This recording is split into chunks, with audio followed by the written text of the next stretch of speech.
Hi అండి. Hello. మరొక వీడియోతో మీ ముందుకు మీ హేమ గారు. ప్రతి నవ్వు వెనక ఎన్నో బాధలు, ఎన్నో కష్టాలండి. నవ్వుతున్న వాళ్ళందరూ సుఖంగా ఉన్నారు, సంతోషంగా ఉన్నారు అనుకోవటం కాదండి. అలా అని బాధున్నోళ్ళందరూ సంతోషం లేదని కాదు. ప్రతి ఒక్కరూ తెలుసుకోవాల్సిన విషయం ఏమిటంటే, ఎవరి కష్టాలు వాళ్ళవండి. ఎవరైనా ముందుకు వెళ్తుంటే వెనక్కి లాగేవాళ్ళే కానీ ఎవరైనా చేయూతనిచ్చే వాళ్ళు ఎవ్వరూ ఉండరండి. ఏమంటారు? నేను మాట్లాడే వాటిల్లో ఎవరిని ఉద్దేశించినవి కాదండి, జీవిత సత్యాలే కదండి.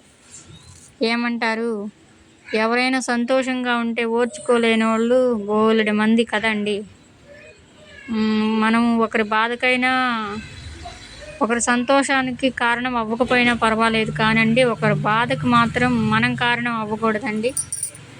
వీళ్ళకి యూట్యూబ్ అవసరమా అనే వారికి కూడా చెప్తున్నా అండి, మీకు అనవసరం అండి. ఎవరు ఇంట్రెస్ట్ అనేది వాళ్ళకు ఉంటుందండి. ఏదైనా ఫేస్ టు ఫేస్ ఛానల్ ఎవరిదైతే వాళ్ళతో మాట్లాడండి. ఎంతసేపటికి వీడియోస్ అటు ఇటు పోస్ట్ చేసుకొని మాట్లాడటం కాదండి. మీకు దమ్ము ధైర్యం ఉంటే ఎదుటికి వచ్చి మీకు యూట్యూబ్ ఛానల్ ఉందా అని అడగండి, దానికి సమాధానం చెప్తాం. అంతేగాని ఇంకొకటి ఏంటంటే కష్టాలు పడేవాళ్ళు ఇంకొకరి కష్టాలు చూడలేదంటారండి. కాదండి, కష్టాలు పడేవాళ్ళే ఎదుటి వాళ్ళు కష్టం పడుతుంటే పడితే మాలే అని